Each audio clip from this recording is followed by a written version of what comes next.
As a proud first-generation alumna, Barb Musselwhite asked me to MC tonight's program on behalf of the First Generation Award Program and the Center for Advising and Student Achievement, or CASA. So welcome. I came to CSU the summer of 1986 for a summer program in science. My name is Danielle Ambrosine, and I fell in love with the campus as soon as I got here. I started my career at CSU in 1987, and First Generation Award was a big reason for that. As a high school scholar athlete, I had choices of where to go, thankfully. Of course, as first generation, I navigated many of those myself. But the First Generation Award here at CSU is one of the biggest reasons why I chose to come to CSU. And I also didn't know you fall in love to the first campus that you go to. So from there, I came to CSU, and Paul Thayer, who you'll meet later this evening, was a big part of my career as a student here at Colorado State. It was wonderful to have a family of first-generation people that I was a part of, and I know now what I didn't know then, a lot of things that you do on your own. There's a lot of firsts in first gen, and you'll hear that from some of our student speakers and award recipients tonight. So from CSU, my first job out of college was in the public relations department. Yes, I did notice I started in science, and I ended up in PR. I actually loved science, but I loved public relations and marketing as well. And my senior year, I switched, ended up in the public relations department at Colorado State University. And from there, went on to Pepsi-Cola, Johnson & Johnson, ABC's The View, and Oprah Magazine that I worked with in media. And I'm proud to say I'm now back at Colorado State as Director of Marketing for the Laurie Student Center, where you sit here this evening.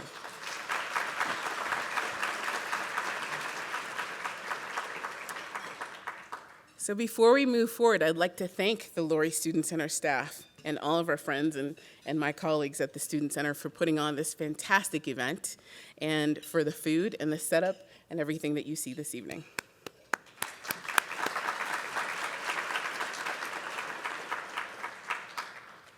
Our theme this year for FGA is past, present, and future. Our present is represented by all of the current FGA students who are here tonight. Students, you are why we're gathered here. You're the reason First Generation Award was created over 30 years ago, and why the members of the extended CSU Village are here tonight, just to support you.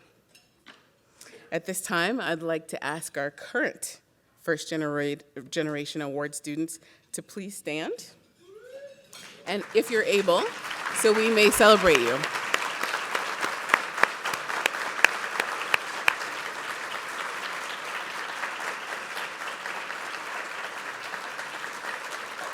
And would all of our FGA students completing their degree this May, August, or December remain standing or wave so we can congratulate you as well?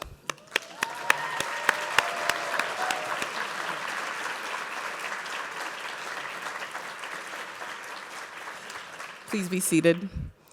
And students, we also have a table at the front of the room when you exit with some stuffed rams as a thank you for being part of the First Generation and the CSU family. So please don't forget to pick those up. So joining us tonight are important members of our extended First Generation community, families and significant others, members of our First Gen Students Circle of Support, CSU faculty, staff, partners, parents, grandparents, uncles, aunts, daughters, sons-in-law, friends. We're so pleased to have all of you here. Again, as you'll hear in some of the First Generation speeches, I invited my brothers to come this evening, and I realized just a few hours ago, this is the first event of my college career, except for my one brother was able to make it to graduation. But I have two brothers here tonight for this event. So this is the kind of support that we want to give to our students, and we're happy that their families are here as well.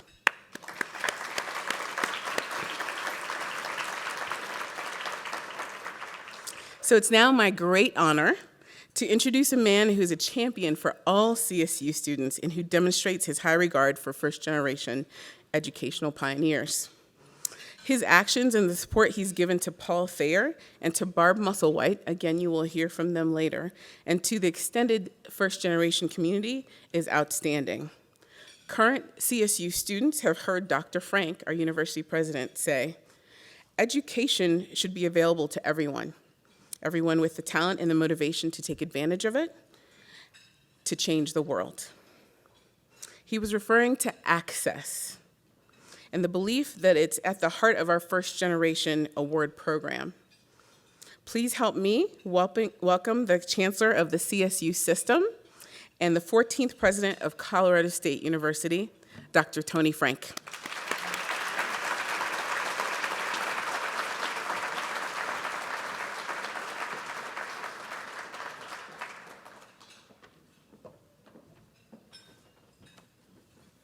Let me add my welcome as well, and thanks to all of you for being here to help us celebrate our first-generation scholars this evening.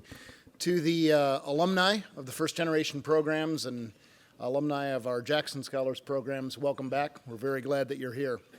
And as you heard, we have some very special guests with us here this evening, and I'll start with a man that I consider to be a mentor, to be one of the great presidents of Colorado State University. His lapse in judgment when he hired me notwithstanding. President Al Yates and his wife Ann are here with us this evening.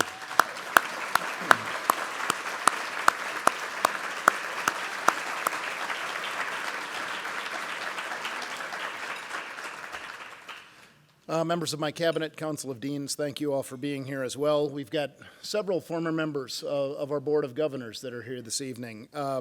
Former Secretary of the Board, Gene Petrone, is here, as well as Dick Robinson, Pablo Salas. Dick's wife, Marcia, is here with us this evening. Romaine Pacheco, John Stencil, and Fred Kirst are over there on the right side of the room. And Pat McConaughey, who was a board chair fairly recently when I had the privilege of being in this officer here. Let's give all of them a round of applause.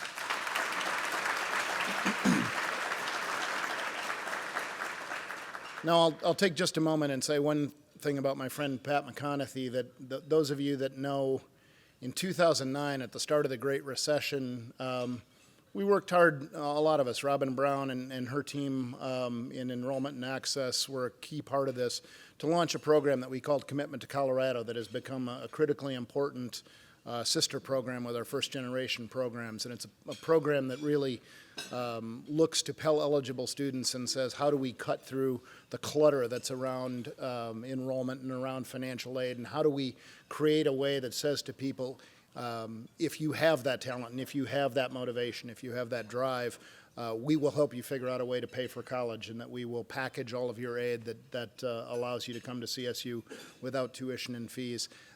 I would tell you, the reason I bring that up is that Pat McConaughey was, to my mind, the driving voice behind that. While we were all busy worrying about cutting our budgets and how to balance, and those were critically important things to do, Pat was always involved, continuing to remind us that what made us unique, what made us who we are, was our connection to our land-grant university heritage and to that access mission. And so I'd like to acknowledge Pat for his work around that area. Thank you.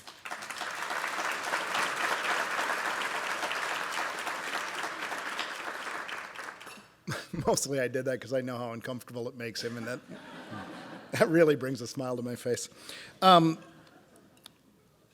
So you've also heard that you're here, we're all here this evening, of course, to celebrate our first generation scholars, but this evening's a little bittersweet because, in a sense, we are also acknowledging the impending goodbyes that we'll say to Barb Musselwhite and Paul Thayer.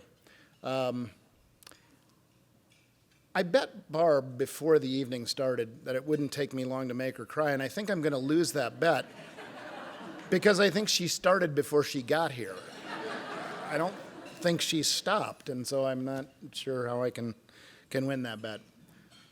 Barb and Paul have built the first generation program. They have defined first generation programs, not just at this university, but literally across the nation.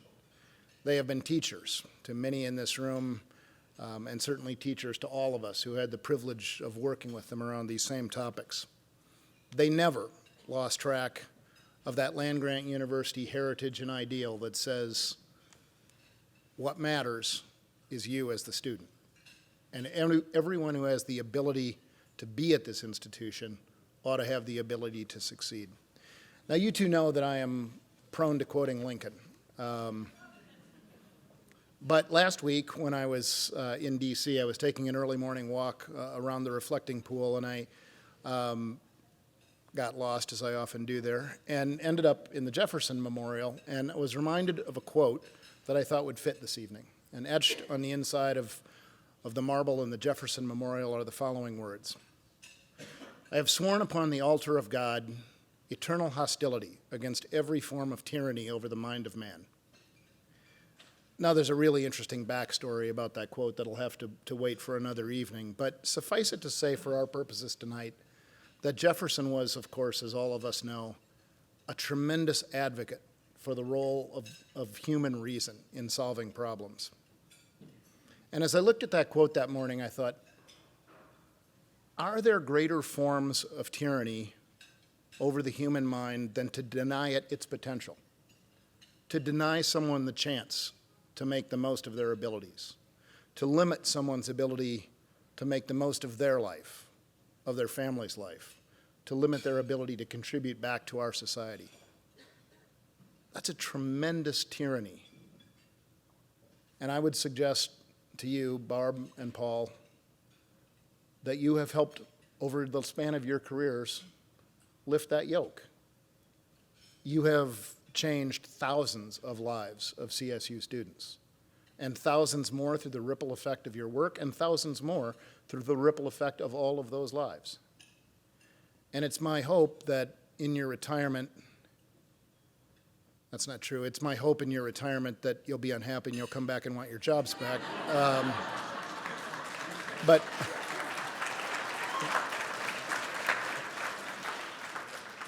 But it is my classier, more professional hope that in your retirements, you'll have a chance to get to D.C., and you'll have a chance to go to the Jefferson Memorial, and you'll see that quote, and you'll be reminded of your impact, and you'll be proud of what your lives have accomplished. And you'll know that we are incredibly proud to have worked with you all of these years. Thank you.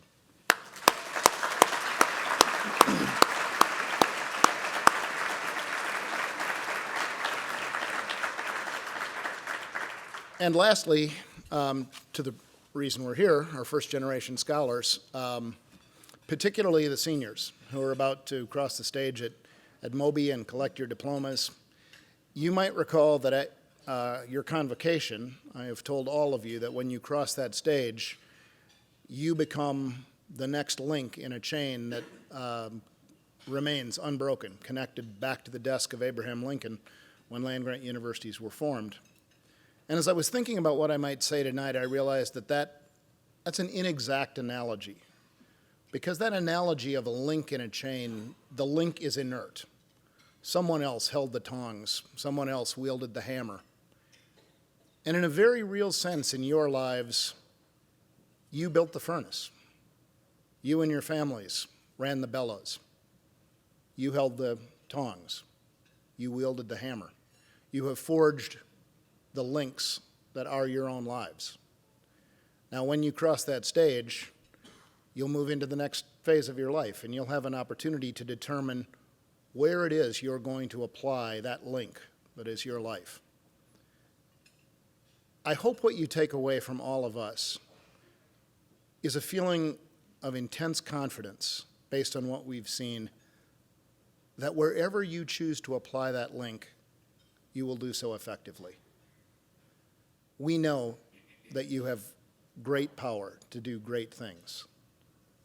And it's our hope that when you leave this place, you'll know that you are, in fact, connected directly back to Lincoln and Jefferson and all who believed in the power of human potential, that you'll take pride in that, and that you'll build on that pride, build on the confidence we have in you, and live a life of confidence, consequence, live a life that makes a difference. Congratulations in advance to all of you, and thank you all for being here this evening.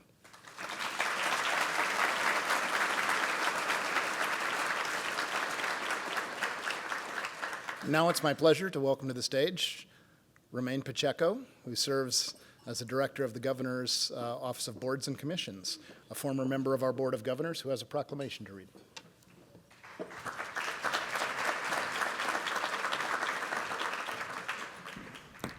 Actually, it was the State Board of Agriculture, not the Board of Governors.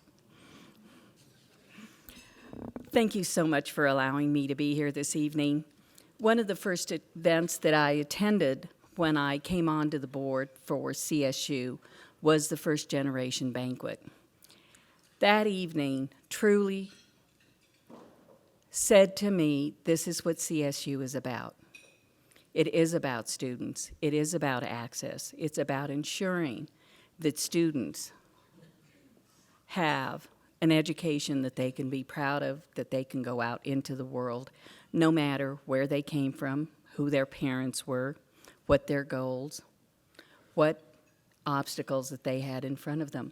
It was an incredible, enlightening evening, and it is such a pleasure to be back here this evening. I also had the pleasure of working with President Al Yates, who had such a vision for this university. We were laughing about one of the first things that he did is something that all of you take for granted today, and that's the signage along I-25 coming to Fort Collins that says CSU. Prior to that, there was no signage on I-25 that would lead you to this incredible university. And it's those little things that made this university become the great university it is today. It was a real pleasure working with President Yates. It's been a real pleasure working with President Frank in the governor's office and ensuring that we have the best representation on the board. So it is also my pleasure on behalf of the governor of the state of Colorado to read a proclamation this evening. Whereas the Colorado State Board of Agriculture, known as the Board of Governors of the Colorado State University System, established the First Generation Scholarship Awards in 1983, which were presented for the first time during the 1984-85 academic year. And whereas CSU was the first university in the country to create such an award, which has since become a national model. And whereas Colorado State University has awarded more than 2,242 first-generation scholarships and 1,378 CSU first-generation award recipients have graduated from CSU since 1984. Whereas William Sharpless Jackson, Jr. endowed the Distinguished First-Generation Scholarship in 2006, and whereas then CSU Provost Tony Frank recognized the importance of role modeling and mentoring when he created the First Generation Faculty Initiative in 2007 to better connect first-generation students and first-generation faculty. And whereas first-generation students enrich the Colorado State community with their talent, experience, perspective, and desire to excel, and they are true pioneers in their families and communities. And whereas the success of the First Generation Awards program for more than 30 years is largely attributable to the hard work, faith, persistence of Dr. Paul Thayer and Miss Barb Musselwhite. And whereas Dr. Paul Thayer's vision, passion, and devotion to educational access guided the creation of the First Generation Awards program, and Director Barb Musselwhite's tireless commitment to students' academic success and human connections has sustained and advanced the program during her years at its helm. And whereas Colorado State University in 2013 was recognized as the best colleges organization in 2013 as one of the best universities in the nation for its support of first-generation students. And whereas Colorado State University and the people of Colorado are indebted to Dr. Thayer and Ms. Musselwhite for helping to transform CSU in the lives of thousands of students by upholding and fulfilling the promise of educational access. Therefore, I, John W. Hickenlooper, and he's prone to say, Governor of the entire state of Colorado, do hereby proclaim forever after March 1, 2016 as First Generation Scholarship Awards Day in the state of Colorado. Thank you.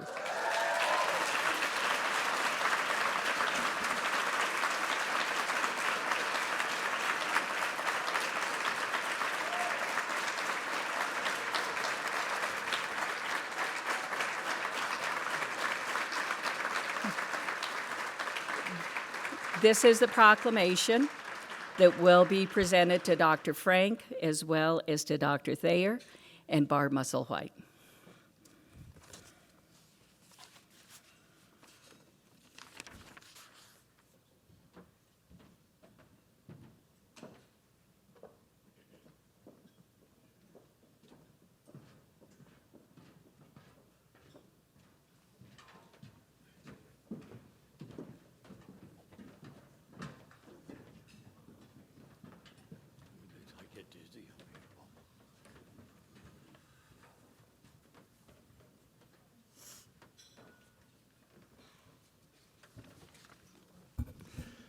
I am overcome.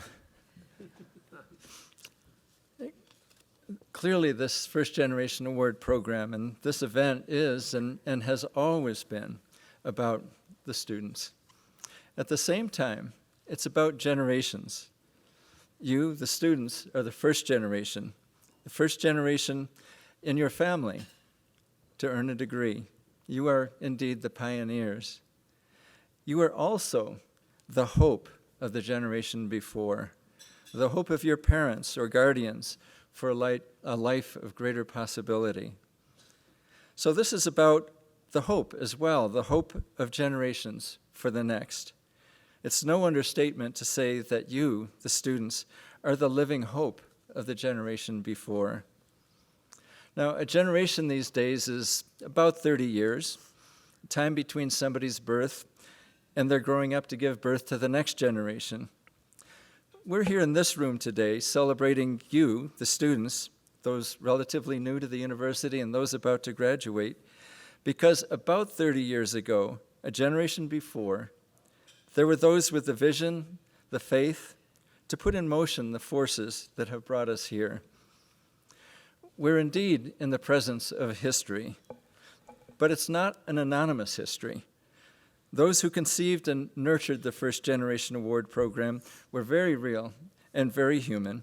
In fact, here they stand, and we have the privilege to pay tribute to them tonight.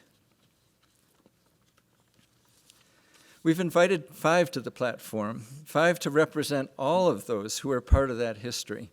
Let me tell you just a few words about them and then ask them to share a few words with you. Pablo Salas is the person who, as a member of the 1983 State Board of Agriculture, conceived the outlines of the First Generation Award program and formed them into a motion that was then passed by the board. Dick Robinson is the former chair of that same Board of Governors. Dick Robinson led the board that had the vision for the program, the very first in the nation. John Stenzel, former member of that same very active governing board, was a part of passing that motion and the eventual creation of the program to follow. Jean Petrone, as board executive director, board secretary, and board treasurer, provided direction and guidance in the implementation of the First Generation Award during its earliest years. And Dr. Albert Yates, 12th president of Colorado State University, attended every single First Generation Award dinner during every one of those 12 years, and made a place at CSU for the First Generation Award program and for First Generation students. It was a privilege to serve during those years, Al. Would each of you be willing to share a few words with us? Paul, would you begin? Thank you very much, Paul Thayer. It's an honor to be associated with you and Barb Musselwhite and Marianne Taveras and see some of the people who are still here working on the program. And to say that it's a success is totally an understatement. The beauty of what you have done and what you've created here at the university speaks volumes throughout the nation, because this truly is a model for the nation.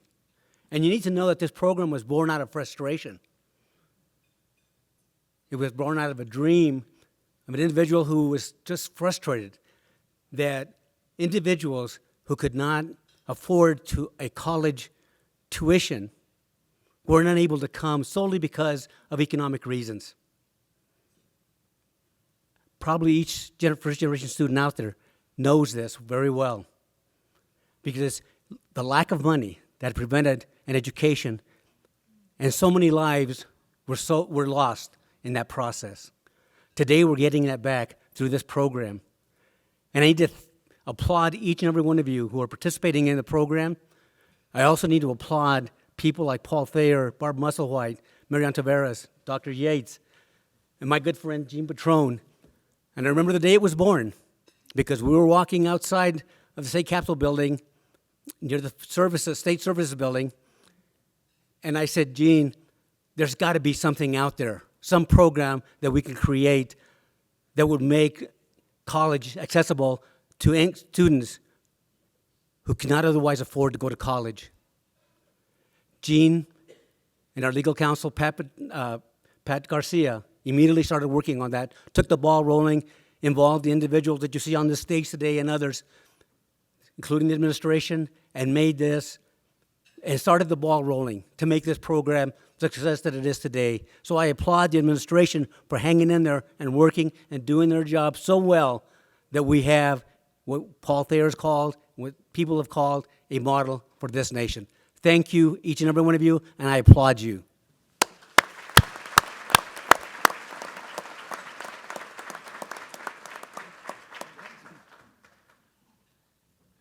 The nice thing about Pablo is when he speaks, you don't have to say a hell of a lot after him. But I remember in the 80s, and this is very difficult because I don't remember what happened yesterday, but I do remember in the 80s that Paul Thayer and Gene Petrone came to us as a board and said, we've got an idea. And I think I want to take just 1 minute and talk about that board, because it was comprised of Republicans and Democrats appointed by the governor. And I think in the 8 years that I was on that board, I've never gotten along better with a diverse group of people who got things done. And one of the things we got done was the First Generation program. And we're proud of it, but we're more proud of you. All of you out here that are going to school now that possibly would not have had a chance, we're so happy and proud that you're there. And I want to thank Paul for all the hard work he did originally, and I know Barbara's helped him so far, but this has been an amazing thing, and I'm very proud to be a part of it. Thank you.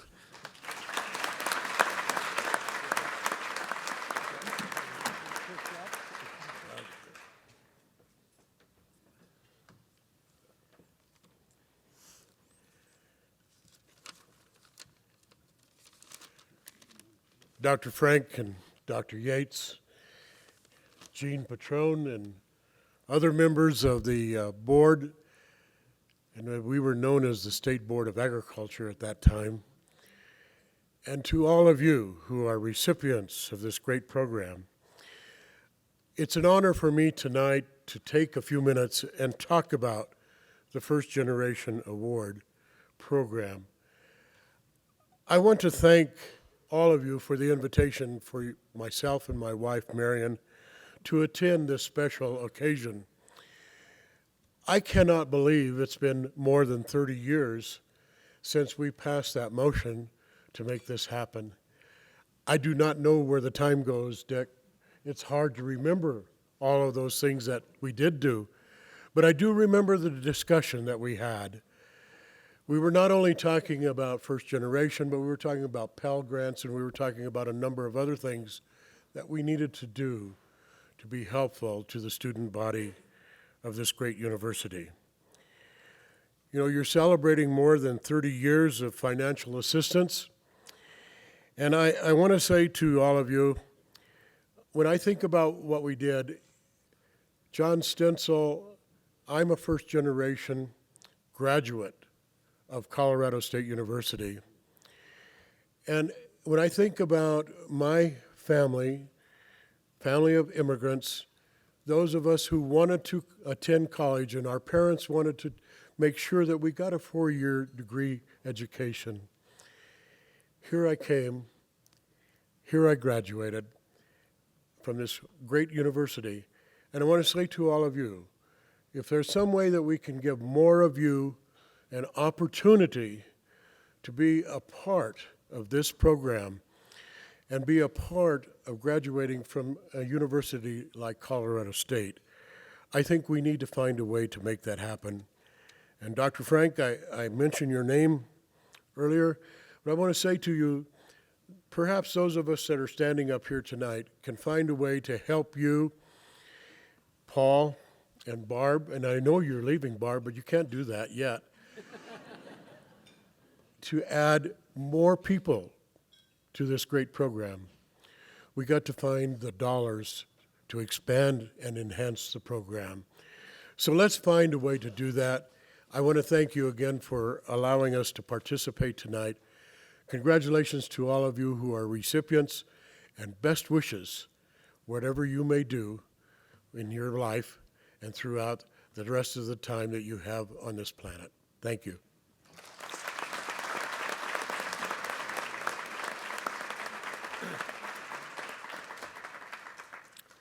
I am honored to be here this evening. When I look into the crowd, it reminds me of my childhood neighborhood. We lived in a multicultural environment on the north side of Denver. We played sports together. We went to dances together. We went to high school together. But then after high school, the world changed. Only a half of a handful of us were fortunate enough to go on to college. When I think about all of my friends that I grew up with and wonder how many of them could have been doctors, psychologists, lawyers, and what that did to me, it left an indelible mark on my heart because of the inequity and inequality of what took place during that period of time. I was only 17 years old and had to wait another 25 years until the Board of Governors, or State Board of Agriculture, dreamed the dream. They were governed by the philosophy that all children, all students, regardless of race and finances, are on equal footing. The First Generation Award to permit all students, let me say that again. The First Generation Award was to really permit all students to have the same opportunity to make their contribution to society. It was such a unique program, as the other members have said, that Peter Jennings, the late Peter Jennings, who was a national anchor on ABC, he called me about the program, and we spent at least 10 minutes chatting about it. It was a magnificent program, and I am so proud of it. And I am in such awe of the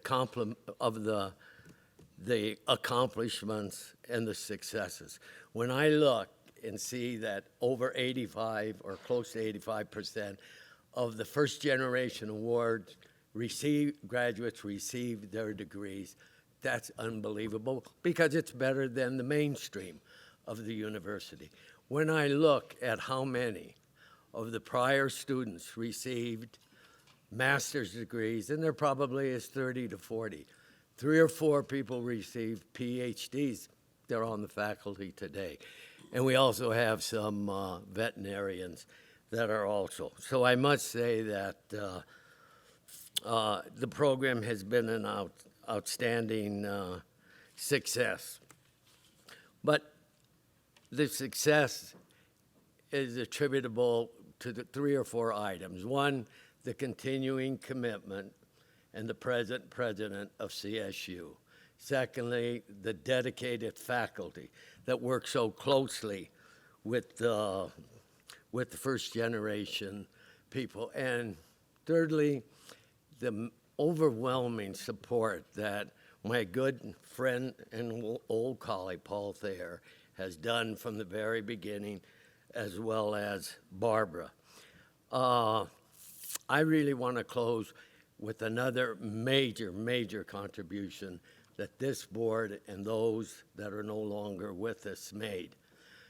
CSU became one of the first programs in the country to adopt affirmative action program for women's sports.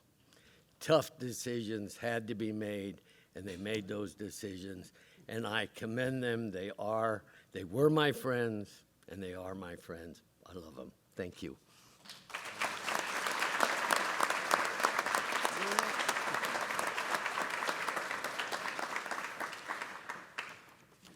Good evening.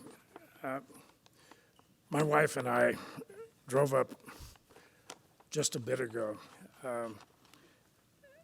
and we reminisced on the way about all of the many times that I've made that drive from Fort Collins to Denver in behalf of the university, in behalf of you and so many others, trying to dream. It's been almost 13 years since I stood before a CSU audience of faculty, students, and staff. But as Ann and I, my wife and I, were saying as we were driving up and as we came into the student center and looked in the faces of old friends, in so many ways it was like coming home. Very much like coming home. Over the last couple of days, I've been thinking a little bit about what I might say to you, and as it turns out, what I would say to you, the first generation students, is no different from what I might have said 15 or 20 years ago in this very room at this moment. But the thing that really said to both Ann and me we needed to be here this evening was the knowledge that Paul Thayer, Bob Musselwhite are leaving. And I look at this, and we look at this as yet another opportunity to say thank you. To say thank you to a couple of people who, for me, because of their work and the work of so many others who love and have been such an important part of this university, they enable me to say something that I was awfully fond of saying. And you may see it written someplace, but one of the things I love saying about this institution then as well as now is that CSU is indeed a warm, welcoming, and inviting place for all who come to work and to study here. I hope you believe that. It is absolutely true. In my tenure at the university, there were countless times that stand out as significant and worth recounting. But none were more important than the celebrations of our students, their growth, their transitions, their impact on a world that needs them and their talents more than ever. And in such times of celebration and recognition, I remember well the tributes to our first generation students and to their parents and family. I remember the stories of struggle and sacrifice, but also the stories of hope and opportunity and second chances. That's sort of what first generation events and stories are all about.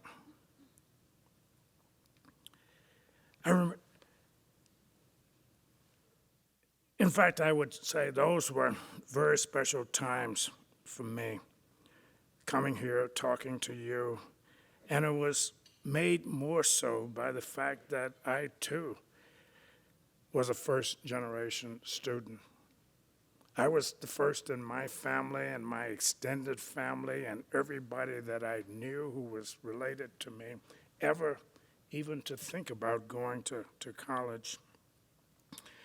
Now, more than 50 years later, I can see the pride, still see the pride and joy in the faces of my mother and my grandmother as they waved goodbye, not fully comprehending the idea of going away to college, but hoping, like so many of you in this room this evening, hoping that it was the beginning of a dream come true. Today's gathering is also about dreams, about creating the substance of dreams and turning dreams into reality. Years ago, when I spoke to first-generation students at this event, it was always, as I said a minute ago, something very special for the reasons mentioned. We have so much in common. I knew firsthand, for example, about the mixture of conflicting emotions, and I felt, as perhaps I feel this evening, the unease of students. And it was an unease born of anxiety, of fear, of hope and anticipation, and even a tinge of sadness. And as I spoke then, years ago, I envisioned myself as sitting where you are sitting today and imagined what I might want to hear from my university if I were you. And so there are just a few things I want to say to you as first-generation students. 3 things, really. First, I would say there are many people, parents, siblings, friends, teachers, and more, who have traveled with you through the years and made this day possible. And like you, they sacrificed and they dreamed and continue to dream with the expectation of a time better than now, better than today. Now it's up to you. It's up to you to turn your and their dreams to reality, to grow and to soar to heights only imagined until now. You must not disappoint. Say it again. You must not disappoint a family and a world that need your talent and determination to make it better.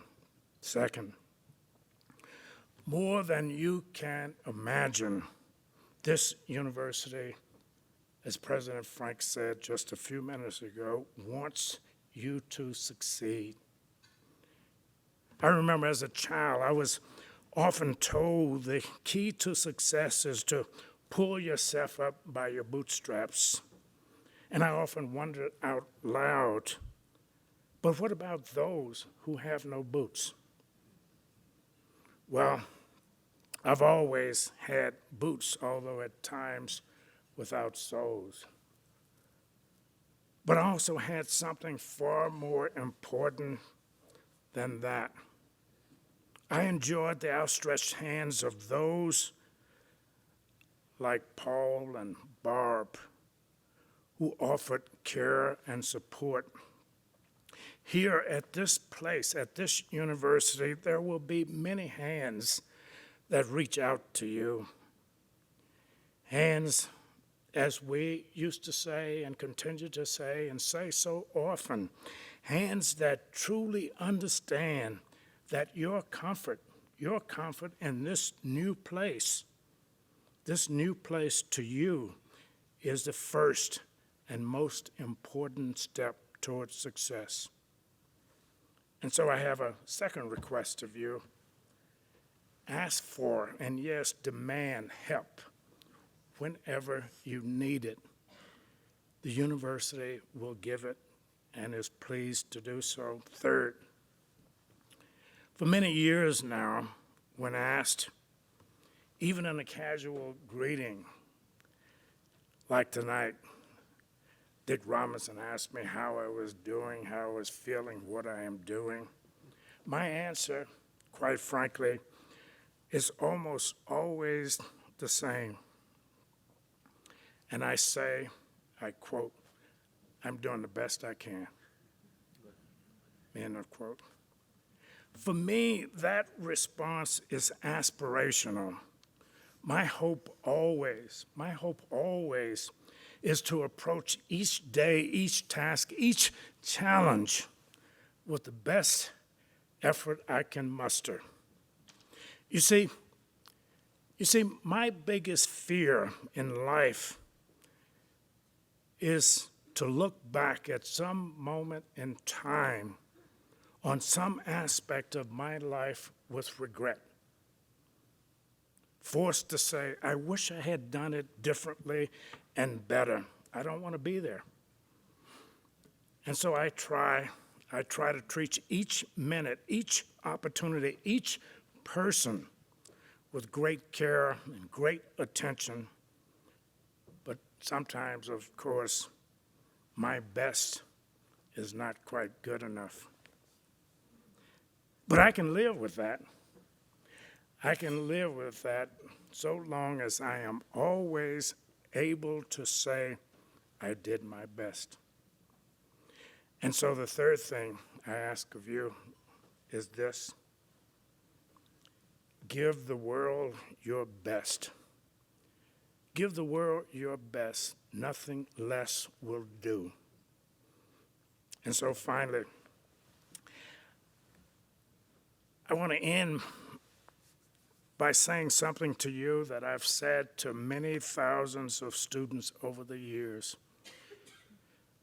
For nearly a lifetime, I've searched for that unique path that most assuredly guarantees success, happiness, and a life well lived. There is likely, unfortunately, no such formula. But my times of greatest comfort about the shape of tomorrow coincide with those periods when my own values and notions about life and living seemed clearest. And so I ask you to rely on the interplay of values whose virtues are proven and enduring. For me, those have been truth, because without it, here at this university, at this place, achieving intellectual balance is impossible. Compassion. And when I say compassion, I'm talking about a compassion born of a reverence for life and a sense of responsibility, one for another. You know, we really are indeed our brothers and our sisters' keeper. Competence. We need competence to assure our personal usefulness in a world to which so much is owed. Commitment. Commitment, I believe, is the basis of passion. And I think often life without passion is hardly a life at all. And last, integrity. And I say integrity because it must, of all the things I mentioned, be accorded first place. It is our moral compass, the beacon to guide us, distinguishing right from wrong when choices are neither easy nor plain. And so, please know, I wish you all good choices and lives well lived. Thank you.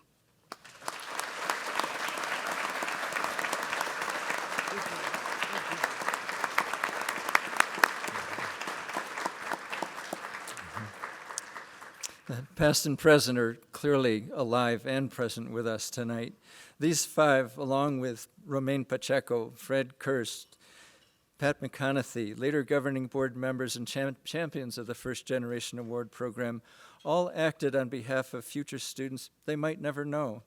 What an act of vision and of faith. But here we are in the same room together 30 years later with the chance to know and acknowledge one another. Please join me in recognizing with great pride and appreciation those who created this legacy that you are now living.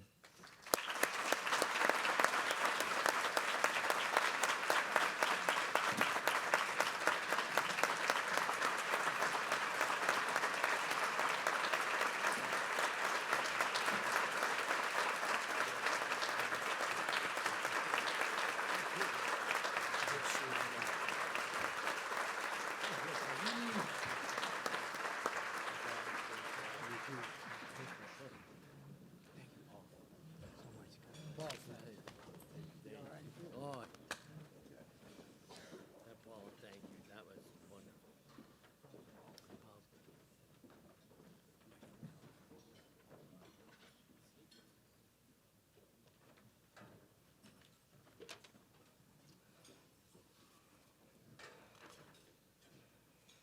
Thank you so much. That was wonderful. So now we will hear from the first of our Jackson Distinguished First Generation Scholars, who is selected from the pool of current FGA juniors and seniors who have earned a minimum of 3.0 GPA and whose renewals showed evidence of outstanding leadership, involvement in the promotion of positive climate for diversity on campus, and for whom this award has made a significant impact. Renewal essays are reviewed by the First Generation Award Committee to make these selections. So please welcome Ms. Noelle Gonzalez.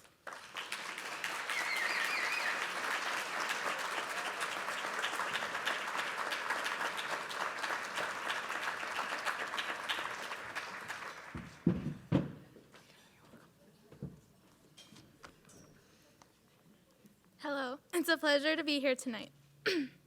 Like many in this room tonight, I am a first-generation American and a first-generation college student. My parents came to the United States without knowing the country, the language, the people, but they certainly came knowing that they wanted the best possible future for their family. Growing up as a first-generation American was difficult. My first language was Spanish, and I had to learn English as soon as I entered school.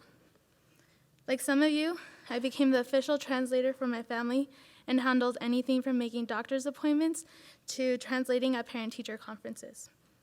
Like many of you in this room, whether it is the English language or the language of higher education, even today, I still act as a translator for my family. My father worked at the beef packing plant in Greeley, Colorado, and my mother cleaned office buildings. Money was tight, pero nunca me faltaba nada. I never lacked anything. I had a roof over my head, food for the next day, and a loving family. To this day, I'm still astounded to see how much I have accomplished in my life, even though I do not come from a family with money or with a history of higher education. Siempre pude contar con mi familia y su apoyo para lograr mis sueños. Although they couldn't do anything more, they did encourage me to pursue my dreams. Luckily, the Upward Bound TRIO program found me. TRIO is a federally funded program that serves first-generation students. It gave me a fighting chance as a student of limited resources and allowed me to become a young, educated Hispanic woman. Their support and encouragement, their dedication to ensure the success of their students has never left me feeling alone in this fight. Because of Upward Bound, me encuentro hoy aquí. I stand here today. My Upward Bound advisor, Sean Jaster,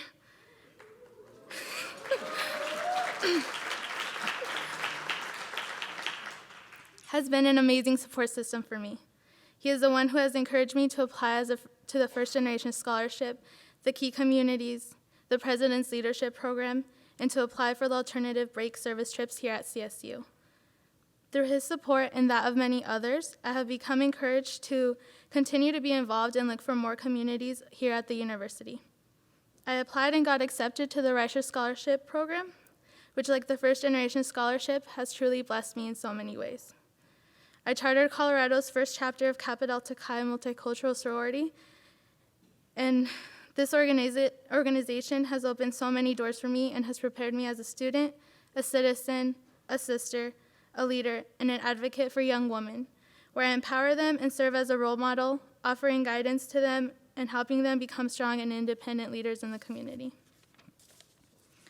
As I look at my accomplishments, one involvement has led me into another, or has prepared me for the next. They have all become a part of my present, and they have formed into a series of experiences that are now linked together and have shaped me into the woman I am today. Me han convertido en la mujer que soy hoy. These communities I have become a part of have supported me immensely, and I, in return, am helping them. We are doing this together, and I am reminded every day that I am not alone. Over winter break, I participated in a community-based service experience in Costa Rica with Upward Bound alumni.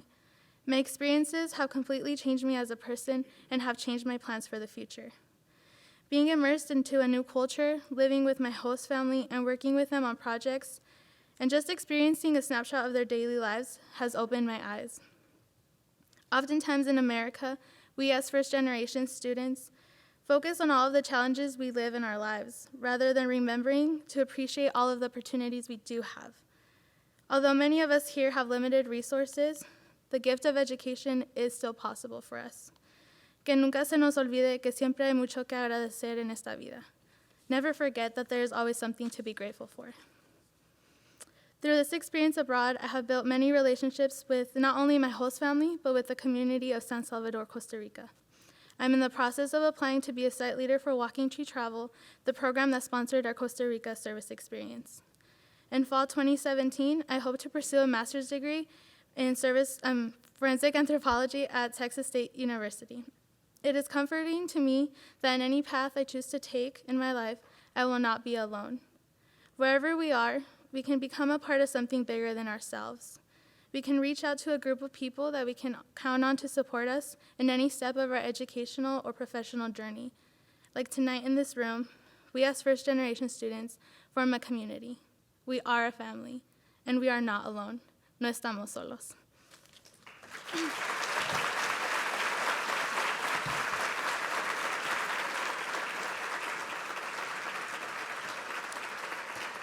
And now, I present to you Malia Michael.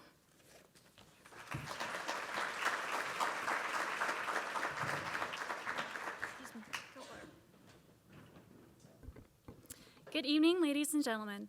I am very honored to be here and to be a Jackson Distinguished Scholar.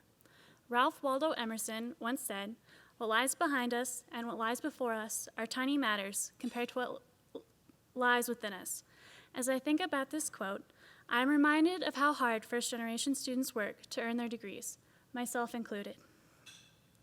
As the theme for tonight is the past, the present, and the future, I'd like to share a story about each of these time frames and how they've helped me shape my experiences here at CSU. I grew up on a farm, and my parents taught me the value of hard work from an early age. My graduating class had 21 students in it, one being my twin brother. I've been lucky enough to be surrounded by a community that is strong-knit and looks out for each other. You can imagine my shock when I attended my freshman biology class, which had 300 students in it. It took me a few weeks to adjust to the immensity and the fast pace of CSU. I think being in the key communities and knowing a few people in all my classes really helped me to make the adjustment. Finding a sense of community within the first generation, students, faculty, and staff also helped CSU feel a little more like home. The past. There is one particular experience from my past that has impacted me tremendously. This is due to the fact that my father is paraplegic and has been in a wheelchair the majority of his life. My dad never thought of himself as being any different from others, therefore, I didn't either. It was simply the way things were. He could still do almost everything everyone else could do. He just had to adapt certain ways and ask for help when needed, which we as first-gen students can know can be especially hard. He is the strongest person I know, and he's an exceptional role model to me. He is my hero, and I would not be standing here today, about to graduate, without the traits he instilled in me. He has shown me how to overcome any obstacle that is in my path. My dad dreamed of being a farmer. He grew up hoeing beets for my Uncle Leo. After his accident, everyone told him that he would never be able to farm again. But with some ingenuity and some perseverance, he has been farming for the past 20 years. For each of us, we have different obstacles in our way, financial, emotional, or family-related. But as long as you keep working hard, ask for help when needed, and continue to believe in yourself, you can and will cross the stage at graduation, diploma in hand. The present. One of the most memorable experiences I had while at CSU came from my opportunity to study abroad in New Zealand. I decided the number one thing on my bucket list was to scuba dive on the Great Barrier Reef. Only I had no idea how I was going to get there, let alone afford it. But once I decide I want something, I'm determined to go out and reach the goal I set. Therefore, I began the process. I stopped in at the study abroad office and took the biggest step, informing my mom I was going to travel.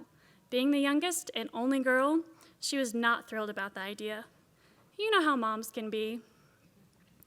I had never been outside the US, let alone 7,000 miles away, but I did my research, I filled out the paperwork, and contemplated my options. I decided to attend Lincoln University in New Zealand, since it was a lot smaller, agriculturally based, and seemed like a good fit. My time in New Zealand and Australia helped me to enhance my perspective of how others live and work on the other side of the world. I was surprised to find that their lifestyles weren't that different from my own. My learning experience was enhanced way beyond the classroom by all the people I met and the places I visited. Looking back, I had the time of my life and learned more in 6 months about myself than 3 years here at CSU. I feel that studying abroad has helped me grow as a person, as well as further me along in my educational pursuits. New Zealand has some of the world's best tourism attractions and national parks. Being able to see how these places operate in person, as opposed to theoretical perspectives, helped me prepare for my future career. And yes, I lived out my dream and spent 3 days on the Great Barrier Reef and enjoyed every minute of it. This brings me to the future and Mr. Emerson's quote. Being first-generation students means something different to each one of us.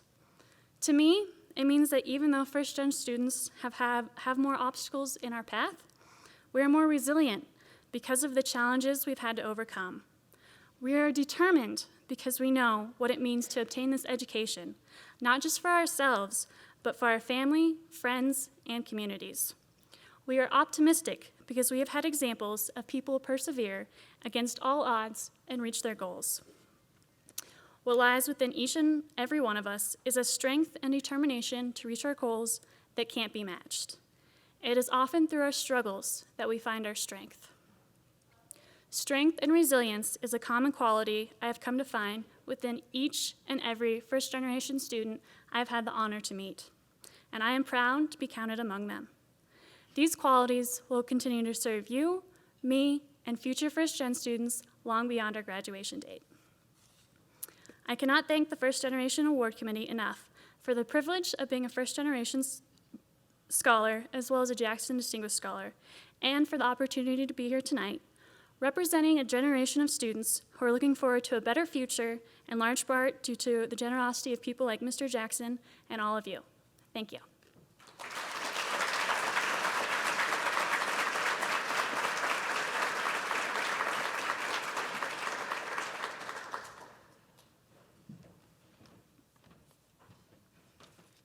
Thank you so much. Hearing from the past and the present, I don't know about you, I think I grew an inch. Which is good because I found out last week that I shrunk an inch. So as I mentioned before, the Jackson Distinguished First Generation Scholars are selected as ambassadors for the program amongst current FGA juniors and seniors with excellent GPAs and strong renewal essays. Some of you may know the story of William Sharpless Jackson Jr., a Denver area ally who made a generous gift to CSU that provides scholarship support on behalf of our first-generation educational pioneers. Bill's health prevents him from being here this evening or from traveling to join us, but we always think about his contribution and his honor, and we want to honor him during this program tonight as a friend and supporter. So thank you.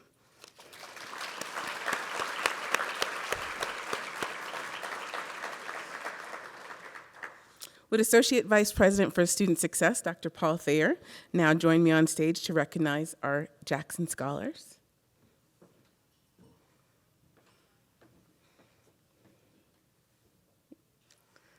So from Malia's remarks, we learned that her 2012 graduating class from Marina High School had 21 students.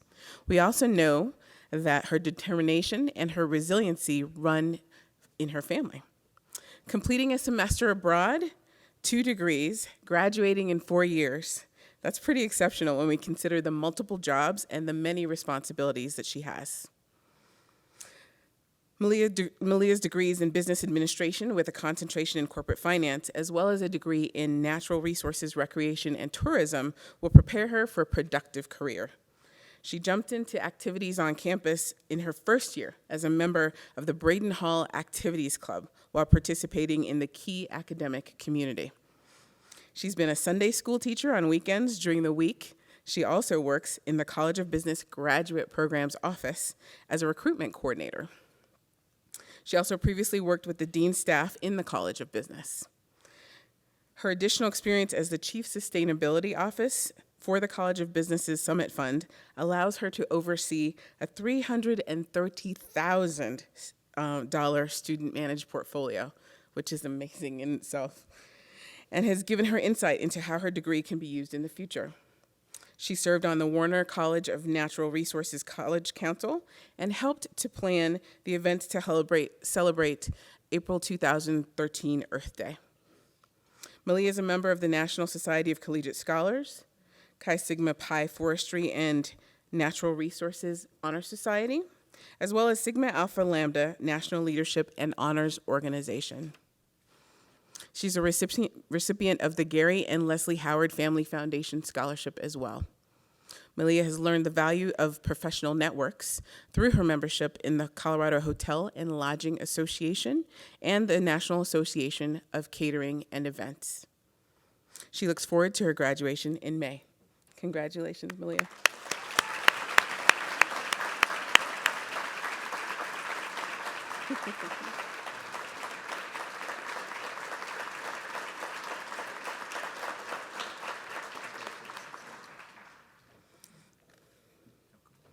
Now, as we learned from her remarks, Noelle Gonzalez grew up in Greeley, Colorado,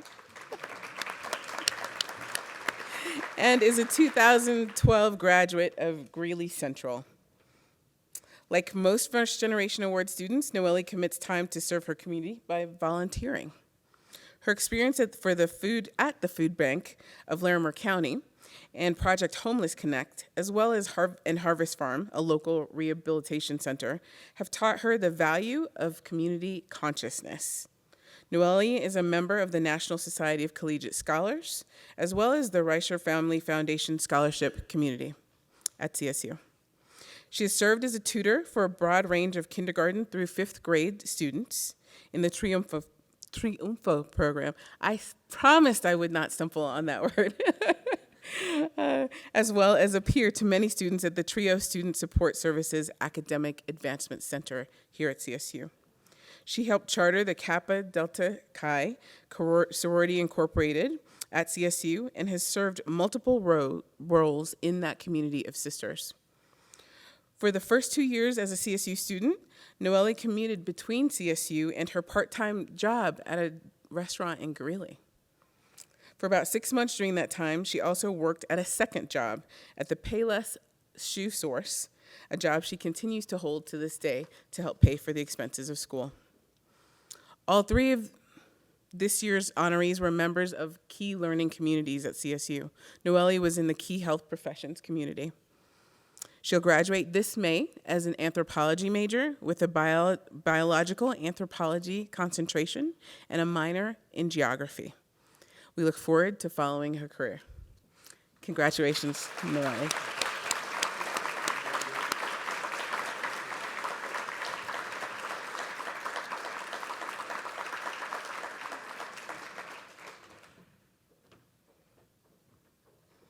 And last but not least, like Noelle, Carlos is a 2012 Greeley Central graduate, and he's another great example of the impact that programs like TRIO that find talented students and offer them access and opportunities, and the impact that it has on those students. He will complete a degree in December in construction management and also complete a business administration minor. In his remarks, you'll hear that despite his doubts about attending CSU, Carlos eventually found connections by joining a multicultural fraternity, Beta Gamma Nu. He served as Navigator Group Leader at the TRIO Support Services Academic Advancement Center, and Carlos understands the value of volunteering. He's participated in the construction management program, CM Cares, as well as a Habitat for Humanity home building project. Those have allowed him to apply the skills he's honed in his major, as well as his internships and skills he's learned from working with his own family. Carlos is committed to improving community through his participation in Campus Step Up. He's participated in the Women and Gender Advocacy Center's Men in the Movement as well. In March, Carlos will return to the site of a previous alternative spring break service trip, this time as a site leader.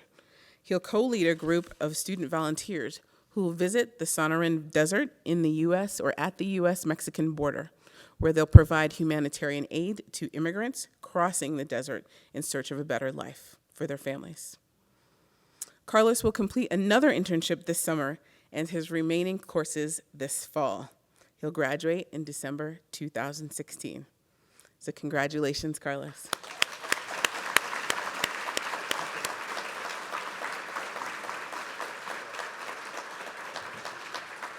So let's get a photo with this wonderful group as soon as Carlos has his. And families, please feel free to come up and take photos as well.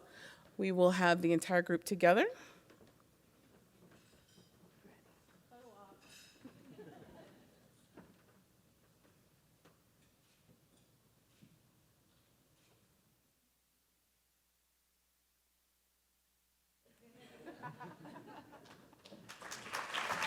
Thank you, Carlos.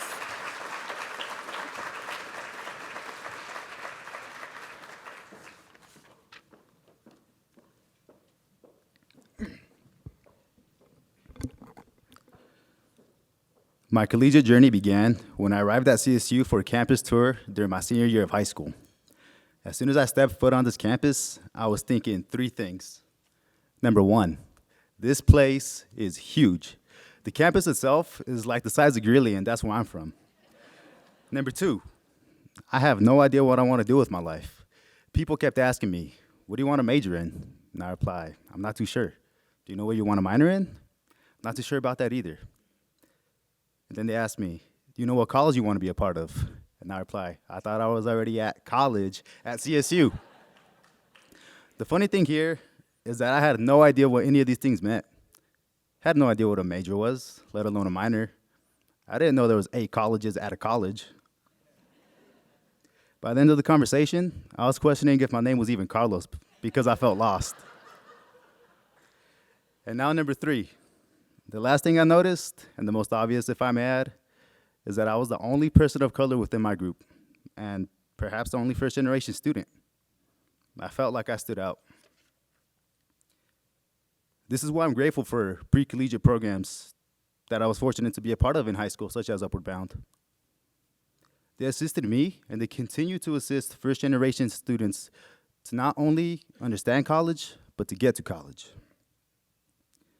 By the time I graduated high school, I knew what I didn't know.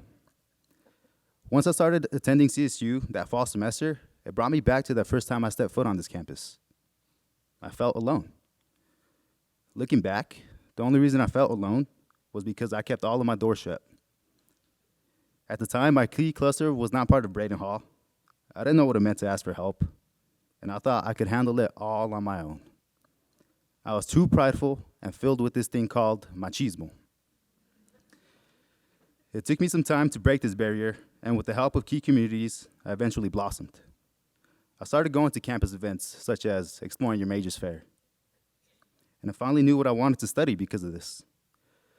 I made these first initial steps, and the journey of 1,000 miles will only begin when you take that first step. And as I looked across the room right now, I see my beautiful mom sitting at a table with some of the most influential people I have in my life. And all I can think right now is, wow, she probably has no idea what I'm saying right now. But I do know that she's proud. So I want to transition and say a few words in Spanish about choosing my major.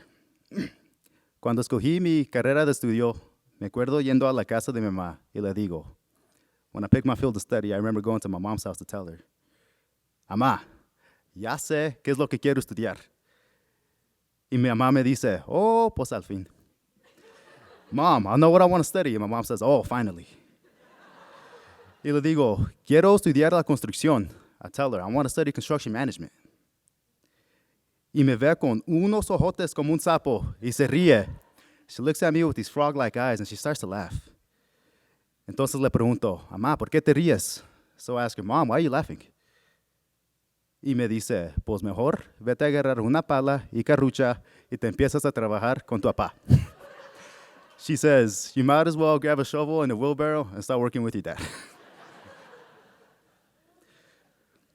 My mom didn't know what this career path meant.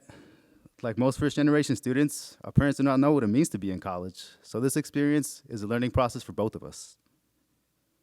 As my collegiate journey continues, I started getting involved with different programs and organizations, such as Beta Gamma Nu, Multicultural Fraternity, Alternative Spring Breaks, 3 and 4 elementary school tutoring, and CSU's Fall Cleanup and CS Unity service events. I also had the opportunity to complete an internship, which will likely lead to a job offer upon graduation. These programs and organizations made me the person I am today, and I seek to give back by staying involved. An example is giving my time by volunteering with those programs that aided me like Upward Bound. The work doesn't stop once I graduate. I intend to give back as an alumnus in any way that I can. I want to start a scholarship within my fraternity to not only award, but to also recognize brothers for academic excellence and for demonstrating community involvement. I want to donate to a program called Rams Against Hunger. They provide on-campus meal plans to low-income, off-campus students such as myself. Each and every one of us first-gen students can find a way to pay it forward. In closing, I have some final thoughts to share with my first-generation family. Don't sell yourself short. And don't you ever think that you're not good enough. I've had a great support system, and that's because I chose to surround myself with people that look after me. I know you may have heard this, but choose who you spend time with.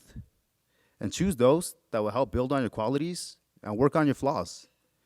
Mesh them together because that's what makes you, you. I want to leave you with this phrase that my family always tells me. No matter what the situation is, it always gets me through it. And it goes, give it your all. Les quiero dejar con esta frase que mi familia siempre me dice, échale ganas.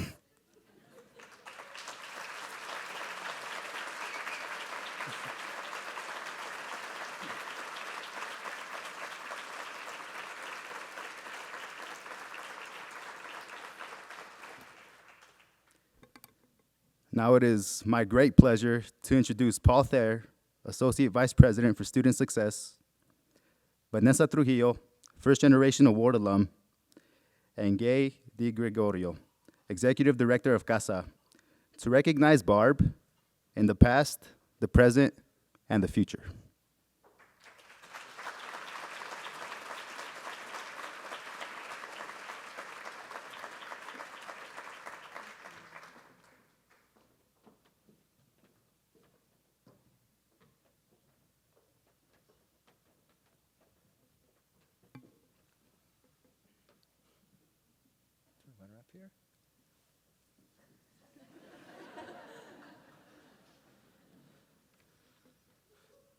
We had to talk her into any of this.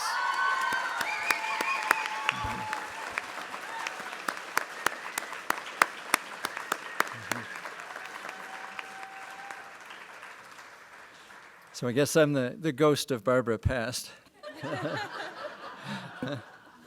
I've done just a few really smart things in my time at CSU. One of those was to hire Barb Musselwhite and ask her to shepherd and nurture the First Generation Award students and program. Barb didn't need to have first generation idea explained to her. She knew how it felt to be first generation and was committed to the depths of her soul to assuring that every first generation student had a place, and more than just a place, on this campus. Even more, Barb was determined to see that every first-generation student was connected to every other, that every resource on campus would be connected to them, too. It's always made it a very long process to walk from one side of the campus to the other side of the campus with Barb, as she'll make sure you know everyone along the way.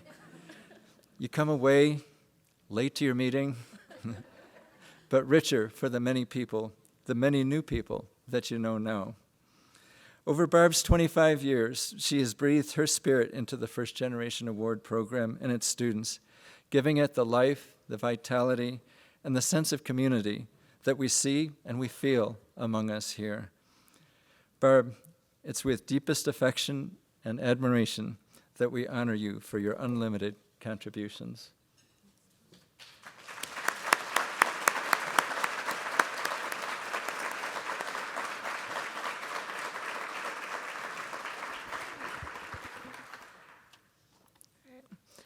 As hard as it was to choose words that would somehow encompass such a remarkable woman, I knew that any narrative I chose would be felt by the individuals in this room because we are all part of the First Generation family. I have always referred to the support network as my family, a family that Barb has helped create for us. Barb embraced us from the moment we decided to become Rams, and I could attest that she is still present after we walk across that graduation stage. Barb was the first person I turned to when I couldn't call my dad to tell him that I think I may have just failed my first freshman test. She was the first person I turned to when I wanted to study abroad, but I needed guidance on how to tell my family. She was the first person my family turned to when we entered a time of crisis, and she was one of the biggest supports that we had during that time. But most importantly, she was there to celebrate every success along the way.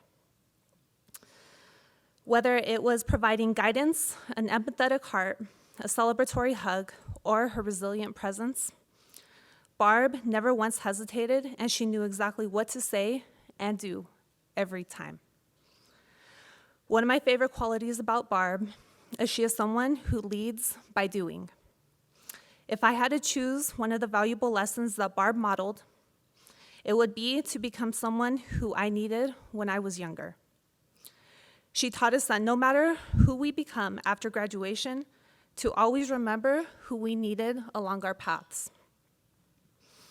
Whether it is a future engineer sitting in this room, going back to your Southwest Denver community, to show the students in that community that education goals can be reached. Whether it is the first generation graduate in this room, showing your siblings of all ages that it is possible. For me, it was becoming the high school counselor that I didn't have when I was in high school. Sorry, I'm gonna start crying. As the current high school counselor, who has a large number of first-generation students planning to attend CSU in the fall, no bias, no bias.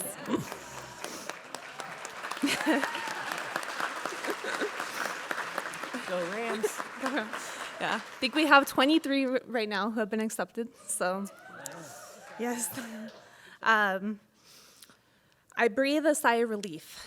I know that even though my greatest mentor will no longer be here to serve as a resource, a great first-generation foundation has been built here at CSU, and my students will feel safe, empowered, and they will belong to one of the best families one could ask for.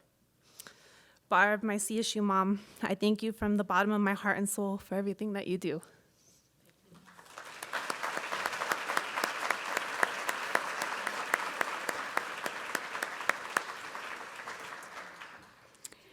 As we move forward in the future to Barb's upcoming retirement, it's imperative for everyone in this room, for current first-generation scholars, for first-generation alumni, for CSU faculty, staff, administrators, past administrators, Board of Governors, to continue to build an even stronger village that Barb spearheaded.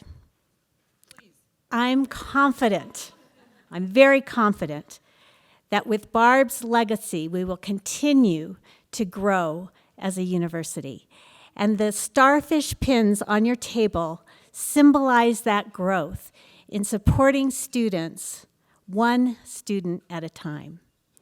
Another way that you can foster this growth is by contributing to the newly named Barb Musselwhite First Generation Scholarship.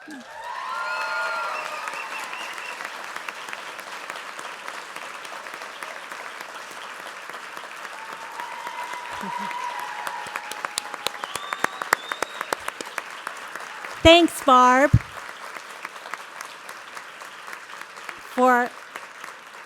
thank you for all that you've done to make CSU a better place for first-generation scholarships.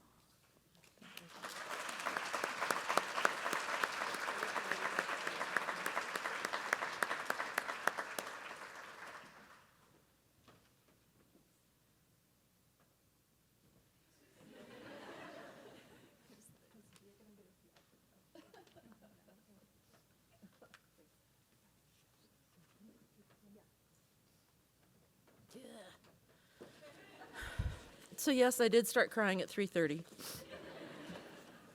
Tony wasn't the first one to make me cry. It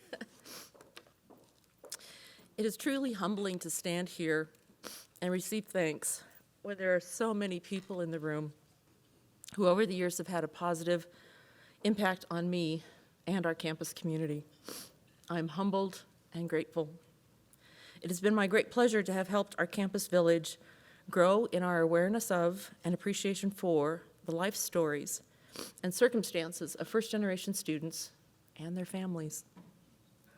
We as a community have stretched out our hands to extend information and help to other individuals, departments, and colleges to support them as they reach out to first-gen students in their own circles. It's very contagious, this first-gen support thing. It's really very, very cool. As Gabe mentioned, there is a starfish pin on your table, and many of you are familiar with the starfish story. But for those who aren't, I'm going to share it with you. One day, a man was walking along the beach when he noticed a boy picking something up and gently throwing it back into the ocean. Approaching the boy, he asked, "What are you doing?" The youth replied, "Throwing starfish back into the ocean. The surface up, and the tide is going out, and if I don't throw them back, they will die." "Son," the man said, "don't you realize there are miles and miles of beach and hundreds of starfish? You can't make a difference."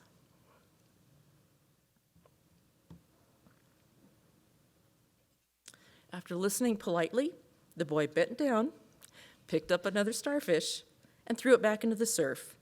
Then, smiling at the man, he said, "I made a difference for that one." Students, it has been my privilege to try to make a difference for each one of you. And always remember, and you've heard it from several people tonight, always remember that you matter. There are a few business items that I want to address while we have so many first-gen students together. This is an opportunity that comes once a year, so Ty, take note. You got to take care of business. Continuing students have been very nervous about renewing the First Generation Award.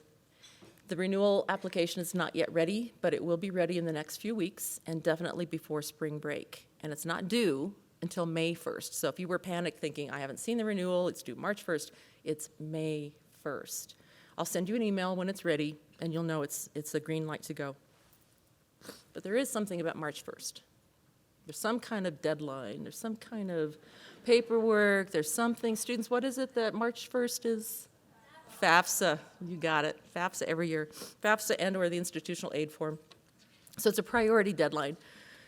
I don't know if the student is in the room, but I had an email from a student asking, what if I can't get it done by March 1st? It's not critical, but you're better off. The sooner you take care of that FAFSA, the sooner your package can happen. Eleni and Asuka and Heidi and others are nodding their head, right? And then, is it 11 o'clock tonight, the CSUSA? How many of the continuing students in the room have already completed the CSUSA? For those of you who, yeah, good job. For those of you who have not yet done it, you have, let's see, 11 o'clock. it's worth doing. The CSU scholarship application on your RAM web is absolutely worth completing because you don't know what kind of opportunities you might get from that. On your tables, there is a green sheet that is a network sheet. If you've not already filled that out, please take a few minutes before you leave so that we know who was at which table. Because sometimes I'll talk to a student in a few weeks after the event, and they'll say, I talked to a professor, I talked to this alumni, I talked to this person, and I don't know their name. And the same for faculty and staff. They'll say, there was a student at my table in my college, and I didn't catch her name. What was her name? So if you don't mind, before you leave, please do fill out that network sheet. Our theme tonight has been First Generation Award, Past, Present, and Future. We want to make sure that our first generation allies, the earliest allies for first generation, receive their pin. So our Board of Governors and state board members, did you get your First Generation Award pin at your table? Good, thank you. Dr. Yates and Ann, thank you so much for spending time with us tonight. It is such a pleasure to have you back on campus and know you always have a seat waiting for you at this First Generation Award dinner. It's been good to see how many First Generation Award alumni, whether you work on campus or not, where are our First Generation Award alumni here tonight? Please stand, if you can.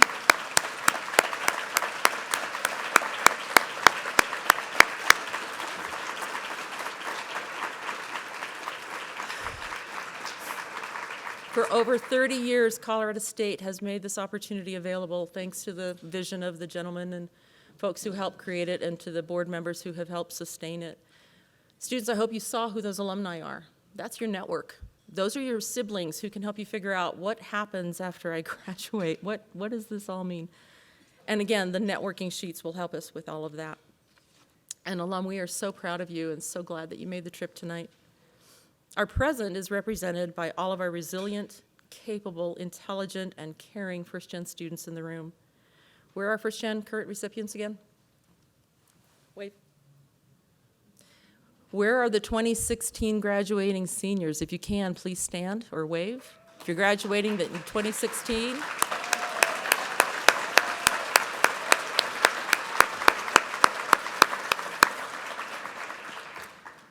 So in the past, we've had the stuffed ram at your table, and you probably noticed when you came in, there was no stuffed ram.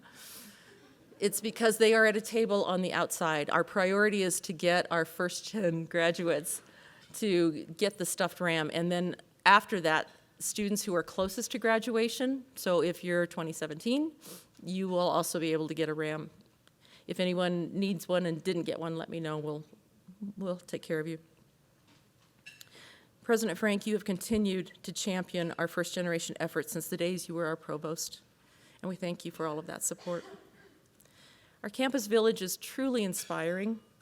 Almost every day, one of us gets a request for information, for help of some kind, and we send a call out to the village. And we get back to each other, and we get the information, we get it to the people who need that. That's what a family does, that's what a village does. So I thank our campus village for continuing to be part of this and our future. I trust that my colleagues at CASA and the Community for Excellence, and indeed the whole village, will step in to fill any gap that is left when I step out. Students, you will be fine. They've got your back. Dr. Yates said it very well, students said it very well. You have to ask for what you need. You absolutely have to ask for what you need. There are people all across campus willing to help you, but you have to ask, and you have to receive what's being offered. Use your own judgment if it's not really the right thing for you, but do consider what's being offered. As we bring this program to a close, we want to thank all of the people and teams who support our first-gen students all year, and those who are part of preparing tonight's program. If we've missed anyone on our list of gratitude, we apologize. And I just have one more thing to say before bidding you all good night, and join me if you will. I said I'm proud to be a CSU Ram. I said I'm proud to be a CSU Ram. I said I'm proud to be a CSU Ram.